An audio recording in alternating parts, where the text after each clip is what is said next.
Olá, mamães, tudo bem? Conforme vocês escolheram lá no grupo, né? O tema hoje vai ser diabetes mellitus gestacional. Foi uma escolha bacana, porque diabetes mellitus gestacional tá ficando cada vez mais comum.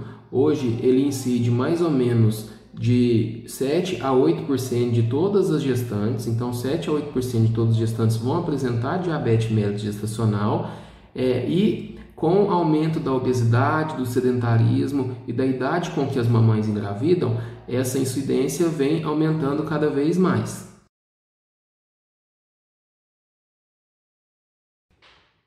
Bom, então para eu explicar sobre o diabetes, primeiro eu preciso de explicar como funciona o metabolismo de glicose. Então, tudo que a gente come, principalmente no caso do diabetes, né, carboidratos e açúcares, eles entram no nosso corpo, a gente come eles, vai lá no estômago, no intestino, é absorvido e cai na corrente sanguínea. Na corrente sanguínea, ele é transformado em glicose, certo?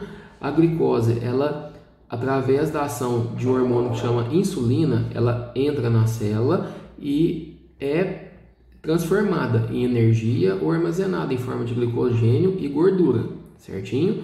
Essa insulina que abre a portinha da célula para a glicose entrar é produzida no pâncreas, certinho? O que acontece então na diabetes? A glicose está lá na corrente sanguínea, ela não consegue entrar na célula de duas formas, né?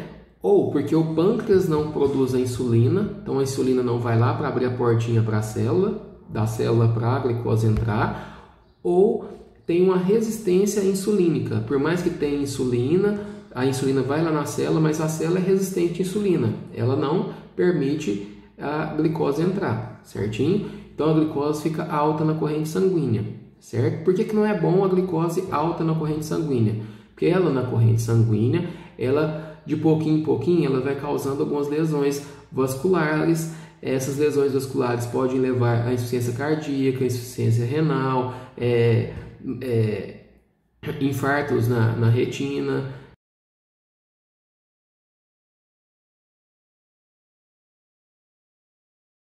Primeiro, no início da gestação, as principais complicações são malformações fetais e aborto. À medida que vai passando a gestação, a paciente pode apresentar, o bebezinho pode apresentar macrosomia, que são aqueles bebezinhos acima de 4 kg, 4,5 kg, apresentar polidrâmio. Isso por si só pode causar trabalho de parto prematuro, pode causar distócia de ombro, pode aumentar a chance dessa paciente ter que ser submetida a uma cesárea. Quando o bebezinho nasce, ele pode apresentar hipoglicemia, porque ele estava acostumado, pensa assim, ele estava acostumado com a glicose sempre alta. Ele nasceu, não vai ter aquele tanto de glicose, e o pâncreas dele vai estar produzindo insulina. Então a glicemia cai, ele tem uma hipoglicemia. E isso para o bebê é perigoso, é uma das causas principais de internações em UTI. O bebezinho pode apresentar icterícia também e pode apresentar futuramente uma chance aumentada, né? Ele tem uma chance aumentada de ter obesidade infantil, certinho? Para a mãe, aumenta a chance dela ter pré-eclâmpsia, aumenta a chance dela ter hipertensão, aumenta a chance dela ter algum defeito de cicatrização, aumenta a chance de cesárea também. Então, vamos lá, os tipos de diabetes, certo? Temos a diabetes tipo 1. A diabetes mellitus tipo 1, o pâncreas não consegue produzir insulina de forma suficiente, certinho? Então, o pâncreas não produz a insulina, a glicose fica alta. Essa é a diabetes tipo 1. Geralmente, ela é aquela diabetes de pacientes que apresentam diabetes na infância ou na adolescência, né? Então, quando a paciente é engravida, ela já tem o diagnóstico de diabetes mellitus tipo 1, certo? A diabetes mellitus tipo 2 são aquelas pacientes que já têm mais idade, né?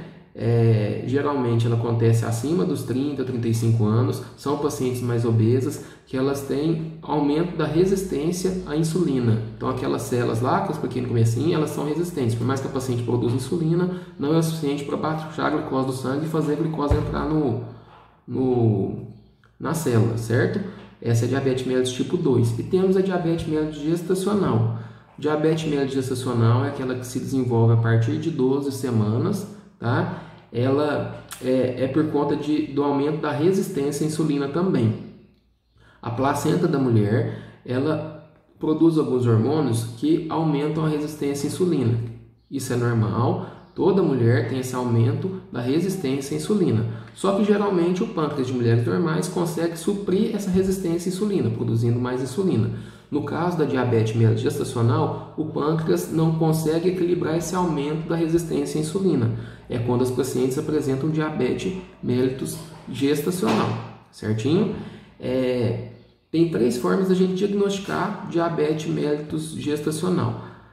Através dos exames que a gente faz, né? Bom, a gente faz 3 baterias de exame. Na primeira bateria de exame, que é lá no início da gestação, se a glicemia de jejum der acima de 92, lá com 22, 24 semanas, quando a gente solicita aquele teste oral de tolerância à glicose, que é aquele exame bem chato, que vai lá no laboratório, mede a glicose em jejum, dá um líquido doce, que o líquido doce é glicose, dá aquele líquido doce, o paciente mede a glicose 1 hora e 2 horas depois. É o segundo momento que a gente pode diagnosticar diabetes, né?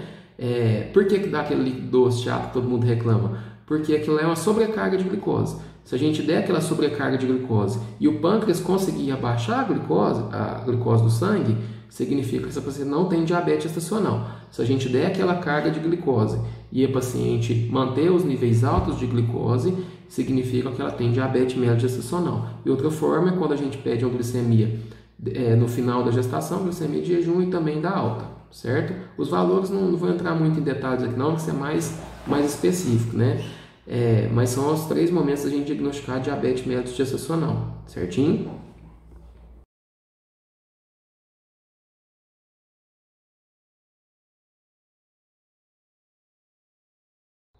Bom, quais são os fatores de risco? As pacientes que nós vamos ficar mais atentas ainda quanto à diabetes gestacional, e às vezes a gente vai passar uma dieta mesmo com os níveis normais de glicose. São as pacientes que têm a chance aumentada de apresentar diabetes gestacional, enfim. São as pacientes que têm obesidade, pacientes que têm acima de 40 anos, paciente que tem histórico familiar de diabetes mellitus, né?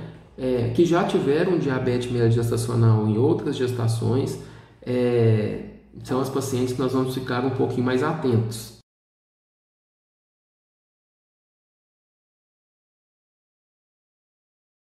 Bom, então vamos lá. A gente fez o diagnóstico dessa paciente com diabetes mellitus gestacional. Qual seria o tratamento? Bom, graças a Deus, a maioria das gestantes que vão apresentar diabetes mellitus gestacional respondem muito bem à atividade física e dieta, certo? Na dieta, nós vamos diminuir a quantidade de carboidrato, vamos fazer uma dieta balanceada, evitar que ela coma doce, substituir açúcar por um adoçante. O principal adoçante que a gente passa é um adoçante que chama estévia. Comer de 3 em 3 horas, porque quando fica muito tempo sem comer também, o próprio corpo produz a glicose e deixa ela alta.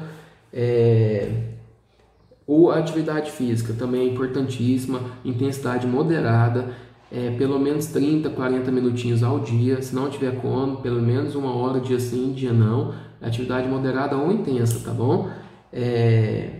Geralmente esse é o tratamento. Esse tratamento a gente controla a glicemia de todas as pacientes. E uma coisa chata, a gente diagnosticou diabetes gestacional, a gente vai acompanhar a glicemia dessa paciente. Então fez o diagnóstico, ela tem que ficar fazendo aquela picadinha no dedo e fazendo um negócio que chama curva glicêmica. Pica o dedo, mede a glicose e anota.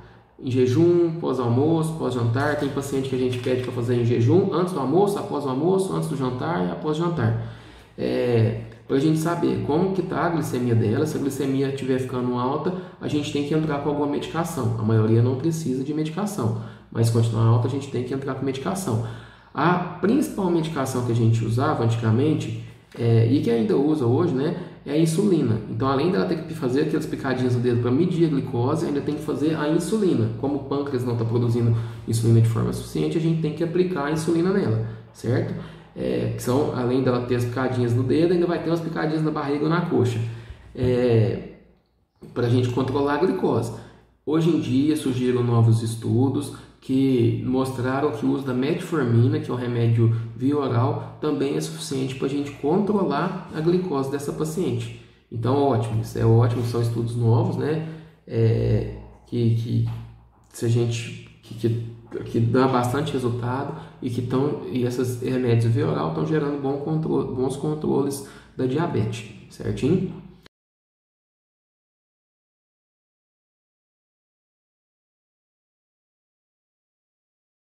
Então vamos lá, quais vão ser os cuidados no pós-parto? No pós-parto, a paciente tem que voltar com os 45 a 60 dias, a gente tem que dosar de novo a glicemia e fazer um teste oral de tolerância à glicose novamente, que é aquele exame que faz com 24 semanas. Geralmente, apenas 10% das pacientes vão continuar diabéticas, mas a chance da paciente apresentar diabetes em 5 anos é de 50%. Então, é uma coisa que eu sempre falo para minhas pacientes: você apresentou diabetes gestacional, significa que quando o seu pâncreas precisou de dar um gás a mais, ele não deu conta. Então, seu pâncreas já não é daqueles pâncreas dos 10 mais. Então, mantenha a dieta, atividade física, essas mudanças de hábitos de vida que você teve na gestação, mantenha no pós-parto, porque uma hora ou outra, com o passar da idade, você pode apresentar diabetes mellitus. E diabetes é um saco, porque tem que fazer dieta, às vezes tem que entrar com medicação, é difícil a gente cuidar, pode dar várias complicações. Então, e é isso. Então, aquele resumo geral que eu sempre gosto de fazer, né? Então, diabetes mellitus gestacional vem aumentando cada vez mais. As principais pacientes que apresentam diabetes são as pacientes que têm obesidade, que têm histórico familiar de diabetes, que têm idade acima de 40 anos. O tratamento de diabetes geralmente é só com alimentação e exercício físico. Geralmente a gente consegue manter bem. Se a paciente, mesmo assim, com a dieta e exercício físico não tiver tendo um bom controle da glicemia, a gente tem que entrar com as insulinas, né? Ou se não, com a metformina. A maioria das pacientes depois da gestação não se tornam diabéticas, porém em 5 anos a chance de apresentar diabetes é de 50%. Então, apresentou diabetes gestacional é igual cuidados de dieta, evitar excesso de carboidrato, de açúcar para o resto da vida e exercício físico. E é isso. Qualquer dúvida tiver, vocês mandam mensagem lá no grupo, tá bom? O próximo tema quem vai falar é a doutora Lumena, tá? Então, vocês podem escolher o próximo tema que ela vai falar, certinho? E tchau, tchau!